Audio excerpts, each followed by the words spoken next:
भगवद गीता चतुर्थ अध्याय ज्ञान कर्म संन्यास योग संपूर्ण सारांश भूमिका। तीसरे अध्याय में श्री कृष्ण ने कोई कर्मयोग की व्याख्या की थी। अब चौथे अध्याय में वे समझाते हैं कि कर्म को ज्ञान पूर्वक करना चाहिए और ऐसा कर्म ही व्यक्ति को मोक्ष की ओर ले जाता है। इस अध्याय में श्री कृष्ण यह भी बताते हैं कि उन्होंने स्वयं इस दिव्य ज्ञान को पहले सूर्य विवस्वान को दिया था, फिर यह ज्ञान परंपरा से मनुष्यों तक पहुंचा, लेकिन समय के साथ यह ज्ञान नष्ट हो गया, इसलिए अब वे अर्जुन को पुनः उपदेश दे रहे हैं। श्री कृष्ण का दिव्य अवतार और कर्म का सिद्धांत। श्लोक 1 से 15 श्री कृष्ण बताते हैं कि उन्होंने यह आध्यात्मिक ज्ञान योग पहले सूर्यदेव विवस्वान को दिया था, फिर यह राजर्षियों तक पहुंचा। अर्जुन आश्चर्यचकित होकर पूछते हैं कि श्री कृष्ण का जन्म तो अभी हुआ है, फिर उन्होंने यह ज्ञान पहले कैसे दिया? श्री कृष्ण उत्तर देते हैं कि वे जब जब अधर्म बढ़ता है और धर्म की हानि होती है, तब वे अवतार लेते हैं। परित्राणाय साधूनाम विनाशाय च दुष्कृताम धर्म संस्थापनार्थाय संभवामि युगे युगे।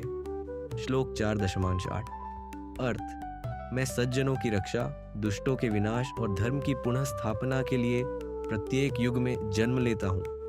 श्री कृष्ण बताते हैं कि जो व्यक्ति उनके दिव्य जन्म और कर्म को जान लेता है, वह मृत्यु के बाद पुनर्जन्म से मुक्त हो जाता है और मोक्ष को प्राप्त करता है। ज्ञान युक्त कर्म और त्याग। श्लोक 16 से 24 जो व्यक्ति ज्ञान पूर्वक निष्काम कर्म करता है, वह बंधनों से मुक्त हो जाता है। कर्म को त्यागने की आवश्यकता नहीं है, बल्कि अहंकार और फल की आसक्ति का त्याग करना चाहिए। ज्ञान योगी व्यक्ति को किसी भी कर्म में पाप नहीं लगता, क्योंकि वह उसे त्याग की भावना से करता है। यज्ञ और विभिन्न साधन।